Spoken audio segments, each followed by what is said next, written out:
9. Vintage Bugatti. In 2009, divers pulled a 1925 Bugatti Type 22 Brescia Roadster from the bottom of Lake Maggiore along the border between Italy and Switzerland. After sitting underwater for 73 years, it had become heavily damaged and rusted. Despite its condition, the car sold at auction for around $400,000, £294,000. But how did it get to the bottom of the lake in the first place? According to records, the Bugatti was registered to a French address when it became submerged in 1935. Grand Prix driver René Dreyfus had reportedly lost it to Swiss playboy Adelbert Bode in a drunk poker game the previous year. Adelbert allegedly tried to bring the car to Switzerland, but he didn't want to pay the hefty import taxes that came along with it. So he told the authorities to do whatever they wanted with it, and they supposedly handled the matter by rolling the car into Lake Maggiore. The vehicle wasn't worth much. A diver named Ugo Pillon rediscovered it in 1967, but it wasn't until over 40 years later that a local diving club rescued it with plans to sell it and donate the proceeds to a charity dedicated to combating youth violence. Peter Mullen, who owns the Mullen Automotive Museum in California, bought the Bugatti and put it on display there. He didn't restore it, but left it as is, placing it in an exhibit that recreates the feeling of being at the bottom of a lake.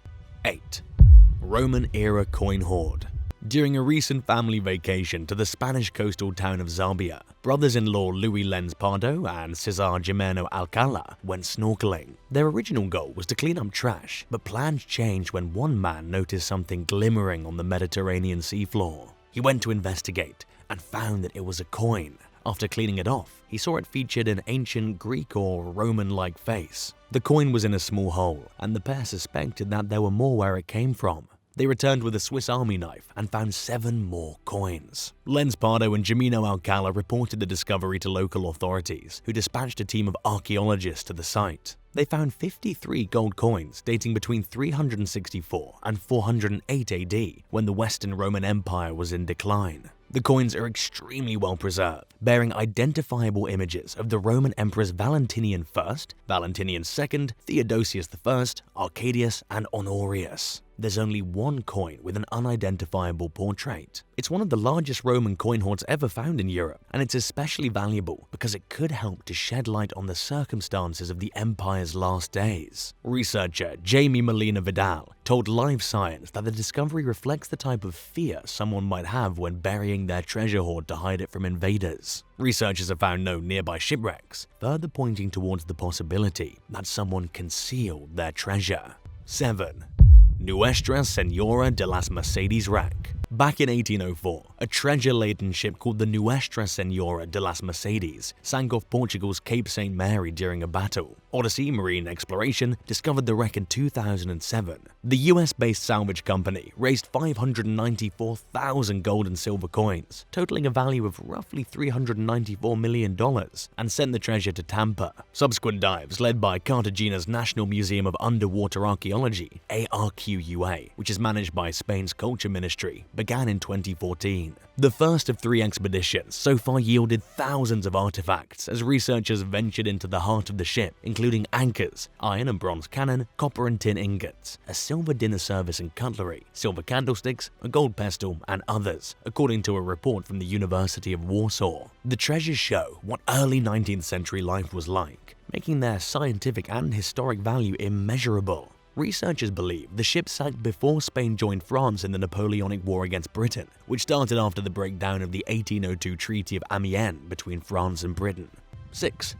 Riverware Hoard. A pair of British divers named Gary and Trevor Bankhead have made hundreds of dives at historical sites around the world. While working under a contract with the British government in 2007, they uncovered a trove of gold and silver treasures from the River Ware outside Durham Castle. The 32 objects, which were once owned by the Queen, the Pope, and other leaders, included goblets, medals, crucifixes, and more. They date back to different periods, including the medieval, Saxon, and Roman eras. The Bankhead brothers also found a solid gold Japanese coin marking the 60th renovation of the Grand Shrine of Ise, the country's most important Shinto temple. But what was it doing in England? The explanation is simple. The 24-carat piece belonged to Archbishop of Canterbury Michael Ramsey, who received it during a 1973 trip to Japan. While visiting, he met Nikyo Niwano, the president of the country's Buddhist movement. The coin's worth around $16,500 in today's money. Altogether, the divers uncovered hundreds of treasures, known as the Riverware Hoard. At least 30 belonged to Ramsey. Besides the Japanese coin, Ramsey's items included a silver trowel from India, an 18-karat gold medallion, and a 19th century Russian icon. Among the other objects, there was a brothel token featuring a woman's legs. It was the first of its kind ever found in the UK. The collection also included a 13th century seal and a brooch depicting Queen Elizabeth and Sir Walter Raleigh, a historically famous statesman and explorer. Nobody knows how Ramsey's belongings ended up in the river. One theory holds that he threw them in there as a gift to the locals after he retired to Durham in 1974 and before he died in 1988. 5. Thai bullet coins. Before Thailand got its current name in 1939, we knew it as Siam. Historically, Siam and the kingdoms before it used a type of currency called Phat Duang, also known as bullet money or bullet coins. They were mostly made from bars of silver bent into a round shape and stamped with marks, and were issued according to the baht system of weights, which is also what modern Thai currency is based on. Bullet coins were first commonly used sometime between the 13th and 15th centuries during the Sukhothai kingdom.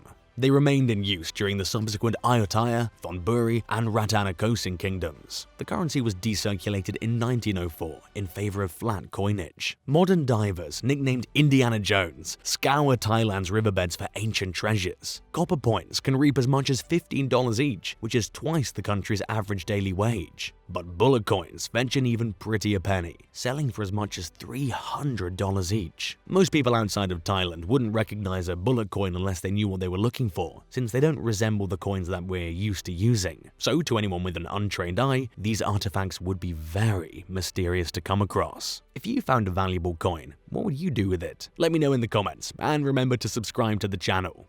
4. San Jose Shipwreck. The Spanish loaded the galleon San Jose with gold, silver, and emeralds. Then the British attacked it off the Cartagena, Colombia coast in 1708. It was sailing as part of the Spanish treasure fleet when the ships crossed paths with a British squadron. The encounter erupted into wages action. San Jose's powder magazines exploded during the skirmish, causing the galleon to sink with most of its crew and all of its treasure still aboard. Only 11 people survived the harrowing ordeal. Nobody knows what caused the explosion, but some experts speculate that the ship's captain shot them because having the treasure plunged to the seafloor was better than letting it fall into British hands. The wreck remained missing for centuries as treasure hunters scrambled to locate it, hoping to cash in on an enormous fortune. Based on the cargo that reportedly went down with the San Jose, experts have estimated the goods to be worth upwards of $14 billion in modern currency. When the Sea Search Armada SSA expedition funded by US investors claimed to have found the wreck in 1981, the Colombian government was quick to establish a new law giving themselves the right to the treasure. Authorities refused to let the discoverers excavate the site, and they retaliated by suing. Long story short, the courts declared the wreck property of the Colombian state. The country's navy rediscovered the submerged ship in 2015, and the custody battle ensued, this time with Spain trying to lay claim to some of the goods. The indigenous Quara people of modern-day Bolivia, whose land the Spanish extracted the treasures from, have also expressed an interest in collecting the fortune. Sea Search Armada is also still fighting for its piece of the pie, and the case currently lies in the hands of the Colombian Supreme Court. 3. Ancient offerings. Along the modern-day border between Bolivia and Peru, Lake Titicaca was one of the ancient Incas' most sacred sites. The once powerful civilization considered the lake to be their place of origin, and its significance increased dramatically during the 16th and 17th centuries. Explorers have found many artifacts at the site that speak of its importance. During an underwater survey a few years ago, archaeologists discovered a small box. Someone made the container from a locally sourced volcanic stone called andesite. Explorers retrieved the artifact 18 feet, 5.5 meters below the water's surface, where it sat undisturbed for over 5 centuries. It contained a llama figurine made from a rare and valuable coral shell, as well as a small rolled sheet of gold. Researchers believe ancient people immersed the items in the lake as part of a ritualistic offering to the Inca gods. The box is just one of many discoveries at Lake Titicaca that were likely deposited as part of a spiritual ceremony. Divers have recovered over 24 stone boxes from another part of the lake, but they found the contents of only 4 intact. They contained offerings including figurines of male and female humans, as well as llamas made from precious metals and other valuable materials. Christopher Delia, who co-authored a study of the artifacts, told National Geographic that the offerings contained requests of varying amounts and contexts, including political and agricultural pleadings. He also said that the Inca who lived along Lake Titicaca was likely influenced by previous cultures, such as the Tiwanaku, who inhabited the area between 200 BC and 1000 AD. But the exact meanings and dynamics behind the offerings are up for debate among experts, who are still trying to interpret them. 2. A lost empire's gold. Between the 7th and 11th centuries, the powerful Srivijaya Empire controlled much of Asia's maritime trade. The civilization was headquartered on what is now the Indonesian island of Sumatra in the city of Palembang. It left behind little archaeological evidence, leaving modern experts with limited knowledge of what the Srivijaya Empire was like. No one's ever found traces of the city's buildings, perhaps because a volcano buried them, or because they were made from wood and deteriorated. Much of what researchers know about Srivijaya comes from the eyewitness accounts of travelers who passed through. It was reportedly rich in gold and used its wealth to build helpful relationships with China and other powerful societies. The empire also financed Buddhist monasteries and temples in China, Java, and India. Nobody's ever carried out official archaeological excavations in the area, but people began finding coins, jewelry, and other treasure along the Musi River in 2011, and the discoveries continue to this day. Late last year, divers found gold rings, beads, precious gems, a Buddha statue, and other objects that are thought to be from the Srivijaya Empire. British maritime archaeologist Sean Kingsley suspects Srivijaya was a floating city made of wood, which rotted after the city's abandonment and caused artifacts to sink to the bottom of the river. Indonesia imposed a moratorium on underwater archaeology back in 2010, but that's not enough to stop people from conducting their dives in search of valuable items. And those who find artifacts by chance are unlikely to report their discoveries. Unfortunately, this leaves experts empty-handed and unable to learn more about the mysterious civilization and its unexplained collapse. 1.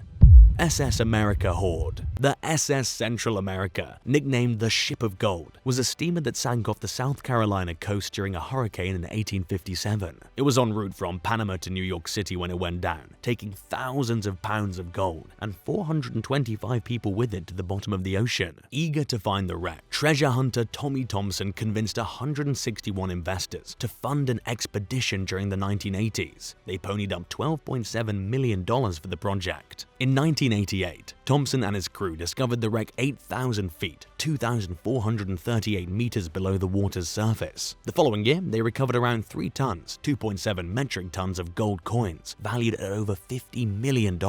A slew of lawsuits ensued, until finally, a decade later, courts awarded the team a 92% share of the wreck. But the lawsuits continued, as many investors and companies claimed that Thompson and his crew cheated them out of millions of dollars. In 2012, Thompson failed to appear in court and went into hiding with his girlfriend. They lived in a hotel for the next 3 years, keeping a low profile while paying all their expenses in cash to avoid being traceable. The authorities eventually caught up with the couple and put Thompson in federal prison while the case gets sorted out. He claims he doesn't know where the treasure is and has stubbornly stuck to this story while languishing behind bars for the past 6 years. Although Thompson has some supporters, the judge refuses to buy his story and has continuously demanded answers. Whether or not the disgraced discoverer will eventually crack remains to be seen.